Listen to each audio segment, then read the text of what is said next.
నూలు నూలులో శతాబ్దాల గౌరవం, పట్టు పరంపరకు ప్రతీక, సంప్రదాయానికి శాశ్వత చిరునామా సఖీ.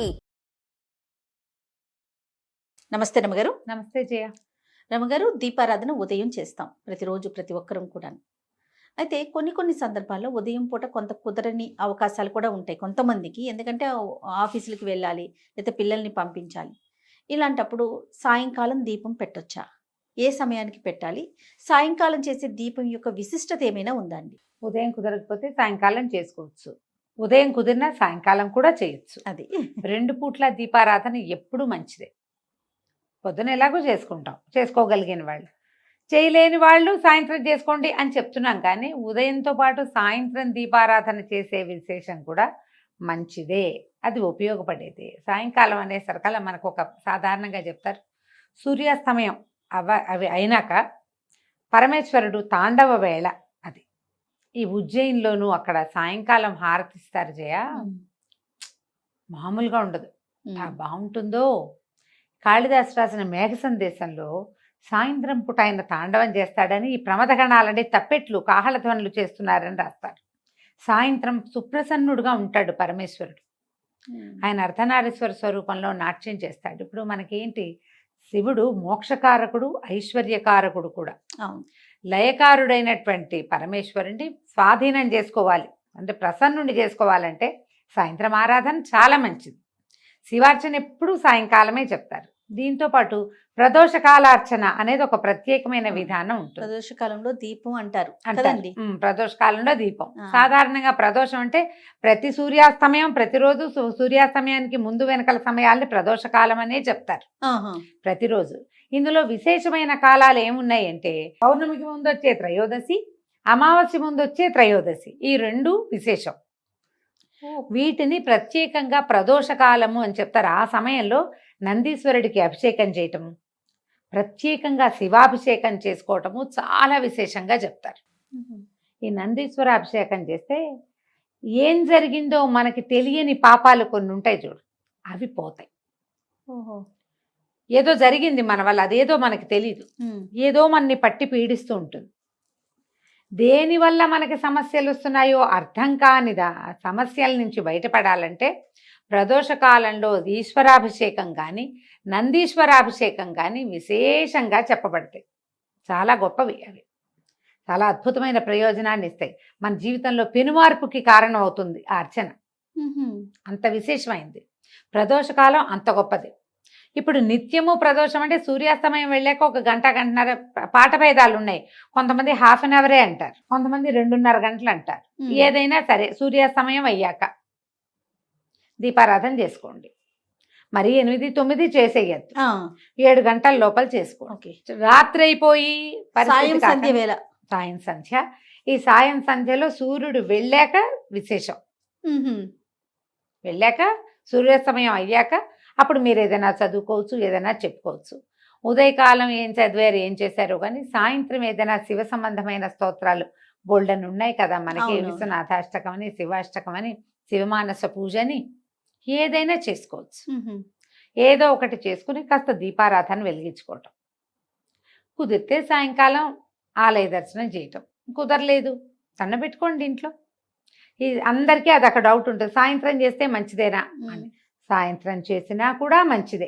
ఎలాంటి ఫలితం ఇస్తుందని మానకుండా చేయటం మరీ మంచిది. ఎలాంటి ఫలితం ఇస్తుందంటే శివానుగ్రహం లభిస్తుంది జయ. సాయంకాల దీపారాధన వల్ల మనకి లభించేది శివానుగ్రహమే. సమస్యల నుంచి బయటపడతాం. ఈ రోజువారీ మన జీవితం ఒక ప్రెషర్ఫుల్గా నడుస్తూ ఉంటుంది కదా, దాంట్లో నుంచి ఒక సొలేస్ లభిస్తుందని భావిస్తాను జయ. నా మటుకు నేను సాయంత్రం దీపం పెట్టగానే పొద్దుటి చిక్కంతా తీసేసినట్టు అనిపిస్తుంది నాకు. ఏవో మాట్లాడతాం వాళ్ళతో, వీళ్ళతో, ఎవరెవరినో కలుస్తాం, ఏమిటో అనుకుంటాం, బోళ్ళని ప్లాన్ చేస్తాం, అవన్నీ అవో, అన్నీ కుప్పగొలిపోతాయి ప్లాన్లన్నీ. ఒకసారి ఏదో వస్తుంది అనుకుంటే ఏమీ రాదు, ఎవరో వస్తారనుకుంటే రారు, అనవసరంగా మనం వెళ్ళామనిపిస్తుంది. ఏవో ఉంటాయి. ఇవన్నిటికీ ఆ దీపం పెట్టి కాస్త అగరత్తు వెలిగించి, ఒకట పంచాపచారాలు సాయంకాలం పెద్ద పువ్వులు గివ్వులు పెట్టరు ఎవరు, పొద్దున్న చేయని వాళ్ళు పెట్టుకుంటారనుకో. ఆ ధూపం కాస్త ఇంట్లో అట్లా చూపించామంటే హాయిగా ఉందిరా, ప్రశాంతంగా ఉంది, ఈ పూట చిక్కు వదిలిపోయింది అనిపిస్తుంది. అది ఫీల్ అవ్వాలి. నా జీవితంలో ఏం మార్పు లేదండి అంటుంటారు కొంతమంది, వింటారు, నాకు చెప్తుంటారు. మీరు చెప్పారు కదా 11 days నేను రోజు దీపం పెట్టాను, నా జీవితంలో ఏం మార్పు లేదండి. దీపం పెట్టడమే మార్పు. కరెక్ట్ అండి. ప్రతిరోజు మీరు 6:30 7 గంటలకి చకచకా స్నానం చేసేసి ఇల్లు బాకిలి ఏదో ఒక మాదిరిగా అయినా తుడుచుకుని, పొద్దున్న తోమినంత తోమకుండా కొద్దిగా ఒక మాదిరి వాకిలి సంధ్య వాకిలి జిమ్ముకుని, ఓ చెంబు నీళ్ళు పోసుకుని, కొంచెం ఫ్రెష్ బట్టలు కట్టుకుని, ఒక దేవుడి దగ్గర కూర్చుని 10 నిమిషాలు ప్రశాంతంగా ఉన్నావంటే ఏమిటి మార్పుకి అది? అదే నాంది. ఏమిటి ఇంకేం కావాలి నీకు? అంతే కదా. ఆకాశం ఊడి పడాలి, ఎప్పుడో పడుతుంది దానికి సమయం వచ్చినప్పుడు. రోజువారీని పరుగులో నువ్వు ఒక్క 10 నిమిషాలు భగవంతుడికంటూ సమర్పించగలుగుతున్నావంటే అదే పెను మార్పు. అంతకంటే ఏం మార్పు కావాలి? ఏదైనా శివ సంబంధమైనవి చదువుకోండి. నువ్వు కూడా సాయంత్రం దీపమే కదా పెట్టావు. అవును ఈ రమ్మగారు. పొద్దున పూట పరిగెత్తే వాళ్ళందరూ సాయంకాలం ఇంటికి వచ్చాక కాస్త చక్కగా ఫ్రెష్ అయ్యి ఏదో అవసరమైన 2-3 పనులు చేసుకుని ఆ దేవుడి దగ్గర 10 నిమిషాలైనా కూర్చుని దీపం పెట్టుకుని ఒక అగరత్తి వెలిగించి ధూపం దీపం సమర్పించి ఏంటో ప్రశాంతంగా అనిపిస్తుంది రమ్మగారు. ఆ ఫీలింగ్ ఏంటో తెలీదు. అంతే. మీరు చెప్పినట్లుగా అమావాస్య ముందు పౌర్ణమి ముందు స్పెషల్ గడియలు ఉంటాయి అన్నారు కదా, ఆ విషయం నాకు తెలీదు. అదేలే, నేను ఉదయం నాకు కుదరక సాయంత్రం పెట్టుకుంటా, భలే ప్రశాంతంగా ఉంటుందండి. ఒక 2 రోజులు కుదరకపోతే ఏదో ఆందోళన, ఏదో మిస్ అయిపోతుంది, ఏదో అట్లా అనిపించేస్తుంది. ఓ పండో ఫలమో పటిక బెల్లమో పంచదారో బెల్లం ముక్కో నివేదన చేయటం, కాస్త దండం పెట్టుకుని ఒక 5 నిమిషాలు స్థిమితంగా ఉంటాం. దానికోసం అన్ని పనులు ఆపుకుంటాం, చాలు. చేయండి. సాయంత్రం దీపం చాలా మంచిది. ఈ ప్రదోష కాల అర్చన ఎక్కడైనా శివాలయాల్లో జరిగే చోటకి వెళ్ళచ్చు. నందీశ్వర అభిషేకం 3-4 చోట్ల జరుగుతుంది. అరుణాచలంలో విశేషంగా చేస్తారు.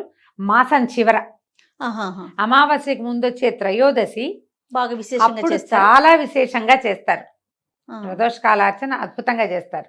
ఇటీవల కాలంలో నేను ఒకరితో మాట్లాడాను. దగదర్తి అని ఇది దేవాలయం నెల్లూరు జిల్లాలో ఉంది.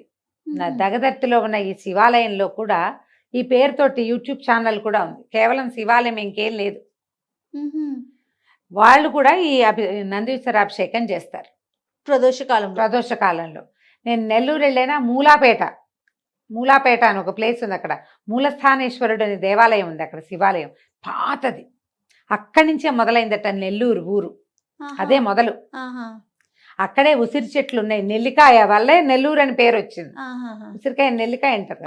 అక్కడ మొట్టమొదట పరమేశ్వరుడు వెలిసి ఉన్నాడు, మూలస్థానేశ్వరుడు. అక్కడ ఆస్థాన నందీశ్వరుడు ఉన్నాడు. వాళ్ళు కూడా ప్రదోషకాల అర్చన చేస్తారు. కొన్ని దేవాలయాల్లో విశేషంగా కనపడుతుంది. మీ సమీపంలో ఎక్కడైనా ఉంటే ప్రదోషకాల అర్చన చేయించుకోండి. ఈ అరుణాచలంలో దగదర్తిలో వీటన్ని చోట్ల కూడా మనం బుక్ చేసి పెట్టుకోవచ్చు. గోత్రనామాలు పంపిస్తే అర్చన చేస్తారు. అవకాశం ఉన్నప్పుడు ఒకసారి వెళ్ళి దగ్గరుండి ఆ నందీశ్వరుడికి చేసే అభిషేకాన్ని చూడొచ్చు కంటితోటి.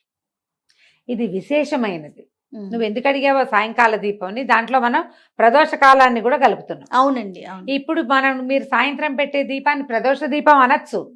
మీరు రోజు పెడతారు, ఆటోమేటిక్ గా త్రయోదశులు 2 కవర్ అయిపోతాయి. అవును కదా, తెలియకుండానే ఆ రోజులు కవర్ అయిపోతాయి. ఏదైనా మానేసే పరిస్థితి, మీరు బయటకు వెళ్ళే పరిస్థితి ఉంటే ఈ డేట్ చూసుకోండి. ఓకే, అమావాస్యకి ముందు పౌర్ణమికి ముందు రమ్మగారు. ఇవి 2 విశేషమైనవి. పెట్టుకోండి జాగ్రత్తగా.